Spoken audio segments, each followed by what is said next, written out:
I like the monkey story, and that's a story that can indicate insatiable desires.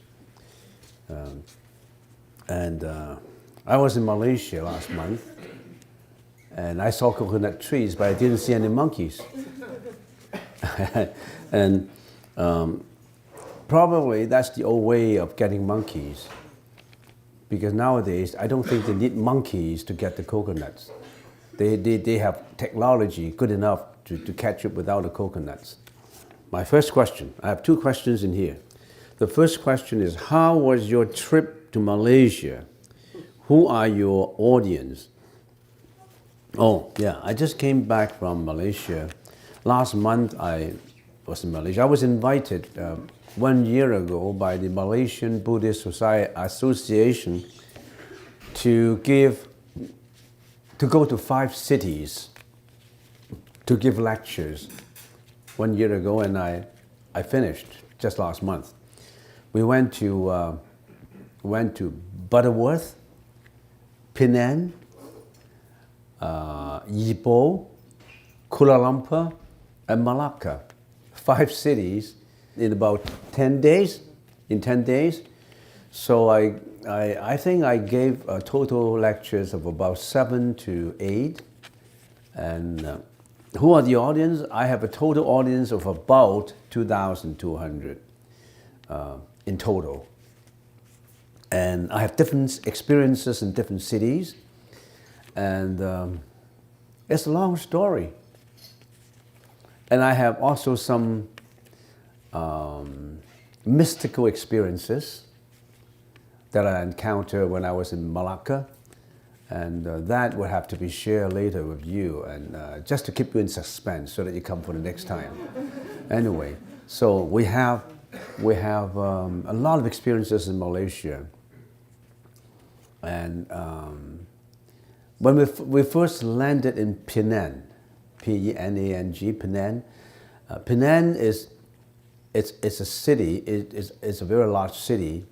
Penang is a city that has the highest number of Buddhist congregation in whole of Malaysia. In other words, most of the Buddhist associations, the temples, all concentrated more or less in Penang. And Penang is a very old city. I still remember 100 years ago, reviewing the history of Malaysia, the Chinese, most of the Chinese first went to Penang. And it's like a Chinese city, speaking a few languages, of course. The Malaysians, they are languages talented. They speak English, they speak Malay, they speak Mandarin or Chinese, and they speak Cantonese, and somehow they also speak Chaozhouhua, a lot of dialects. They speak a lot of dialects. And so we landed in Penang, and I still remember when I first landed in Penang, there was at noontime, and the few monks received us and took us to a vegetarian restaurant. And I think that was one of the best restaurants in Penang, because we're eating stuff like flowers of bamboo canes and something like that, and they're really delicious. And very old traditional vegetarian shop. And then the monk who was the leader of the group told us that in Penang we don't have a lot of Buddhists. Most of the people in here are Muslims. They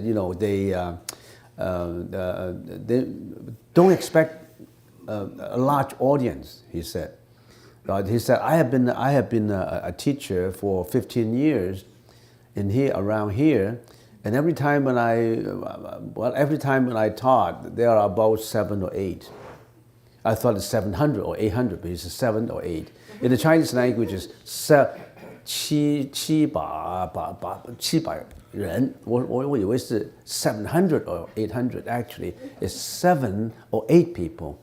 And sometimes, if the weather is not nice, you may have 15. Well, how come the weather is not nice? They have nowhere else to go. So they just go to the lectures.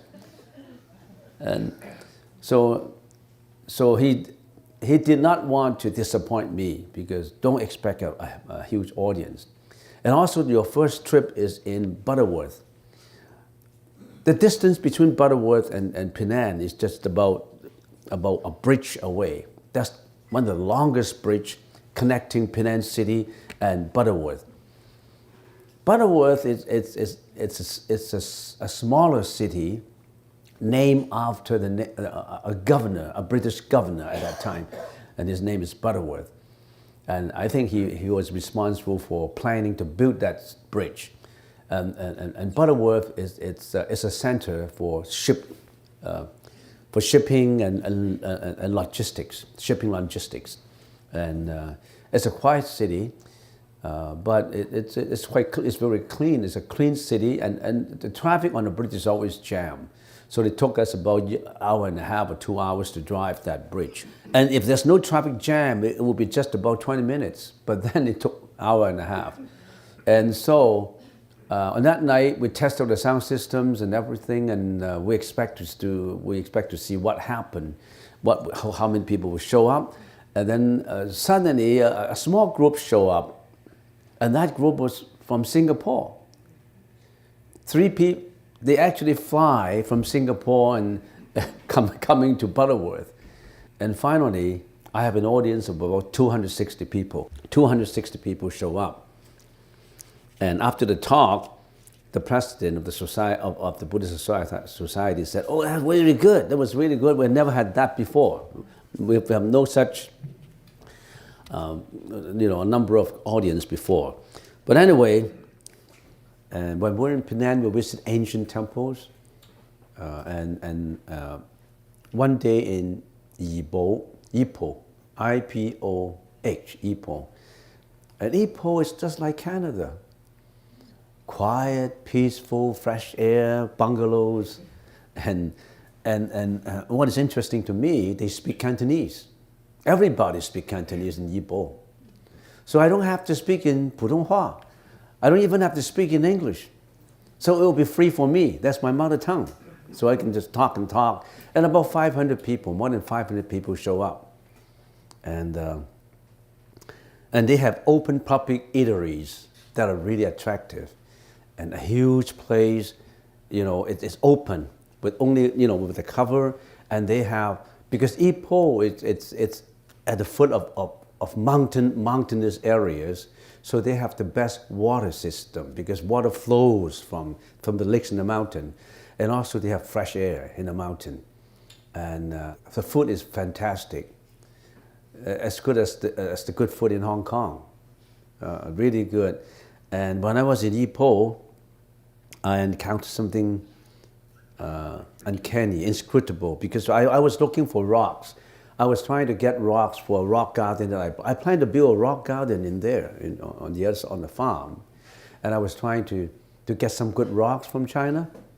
And before I went to Malaysia, I inquired about it. And one rock of 2 tons cost about 30,000 renminbi. Very expensive.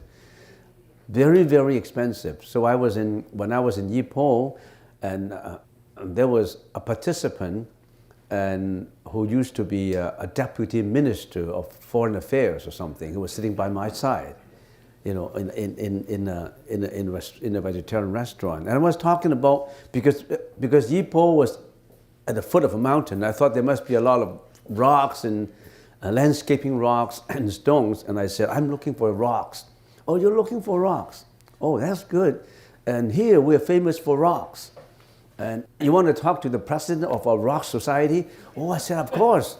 I want to talk to anybody who is in the rock society." So he just called, And 15 minutes later, the president of the Rock Society of Ipoh showed up, sitting by the side of the minister. We're talking, and then he said, I have a whole galaxy of rocks, a lot of rocks in my garden. So do you want to take a look? I said, of course I want to take a look. So we went over there and see his rocks garden. He had hundreds of rocks. And we saw every rock, and the highest rock is about 8 feet with different shapes. And I said, I'm more interested in this part. This is really good rocks. And I said, I'm really interested in it. I said, okay, then those are yours. I said, oh, it's free. It's free, but then you have to pay for the transportation. I said, of course. So, but that's not enough. He said, okay, we have a vice president of the Rock Society. He had his rocks for sale. I don't sell my rocks. I only give rocks to those people I'm interested in talking. So you're interested in talking to me, definitely, right? Yes, okay, so I got those rocks. So I got all those rocks from the president, and then we went to the vice president's collection of rocks, and we got about 20 of these rocks.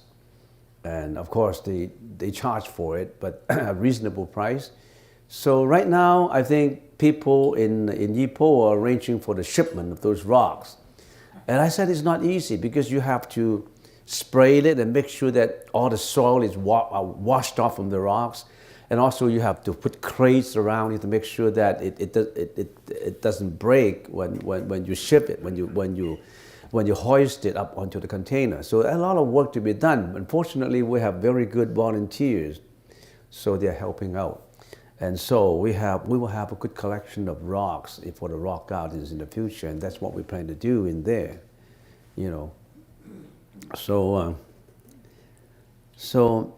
there's a lot more to say about this trip, and maybe we'll leave it for the next time because we need to go home, right? It's lunchtime. Yeah. The next question is in Putonghua. It all says that, well, why did we come to this world? If I'm in a dream, how much of the dream I can control and how much of the dream that I cannot control? Can I choose my own life? And if I'm awakened from the dream, what will I be? How does it look like when I'm awakened from the dream? Those are interesting questions that require 1 semester to answer. How can we give an answer for that? But then we said, okay, why do we come to this world? Why do we get reborn into this world? We come to this world bringing with us. We have no choice. Our karma brought us to this world. What is karma? Karma is an accumulation of your behavior, your speech, and your thought. That you have been accumulating in previous lives to this life. And we can, if you want to define or to explain what karma is, it's like an energy. We have been cultivating energy from previous lives. If we look at the whole world, it's like at least we have what we call, it's a 4-dimensional world, we call it. We live in a 4-dimensional world. And of course, in some sutras, we talk about 12 dimensions. What are these 4 dimensions? 4 dimensions is the width, the length, and the breadth. The width, the length, and the breadth. 3 dimensions. The width, the length, and the breadth is what? It's space, right? Everything is space. We have the space have a length, the width, and the breadth. So it's space. We're living in space. And how about the 4th dimension? Time. We're also living in time. And what is time? Time itself is 3-dimensional. The past, the present, and the future. So we're living in this 4 dimensions. On the one side, we have space. On the other side, we have time. And we're living in it. And we're living in it. Why do we get involved in the 4-dimensional world? Because the behavior, the karmic energy that we have accumulated, brought us here, not God. It's not God's energy. It's your own energy.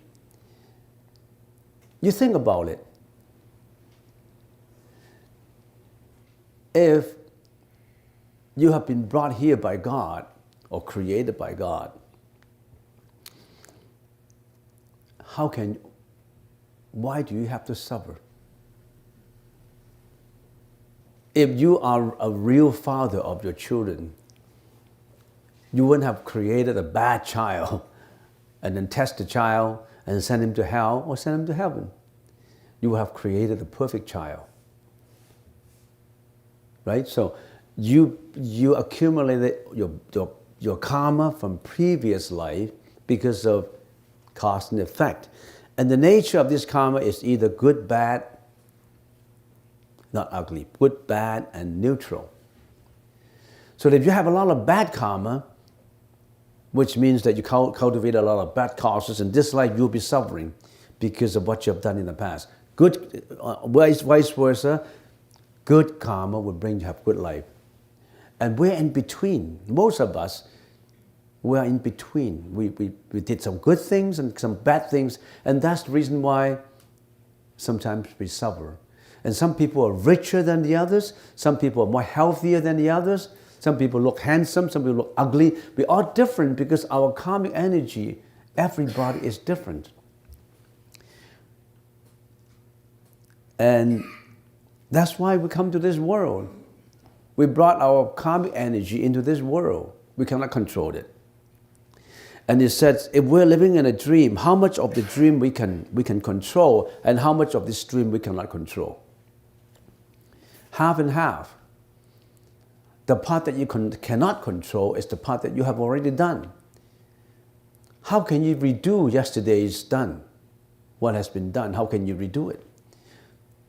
You can commit not to do it again, but you cannot change yesterday's happening. So you have to suffer as a result of yesterday's deeds, then you have to suffer. You cannot control yesterday. Then you have to suffer. So why do you cry over yesterday's bad deeds?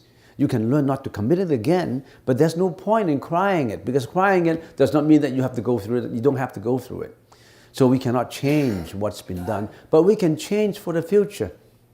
We can improve now. So the future is in your hands. The present is in your hands. So there's a part that we can control and the parts we cannot control. What happened when we awaken from the dream? And I said, I'm not awakened yet. How can I tell you? I'm still in my dream, but I know I'm in a dream. You may not know you're in a dream. That's the reason why Socrates, not Descartes, Socrates said, Apollo said Socrates is the most intelligent person because he knows he's ignorant.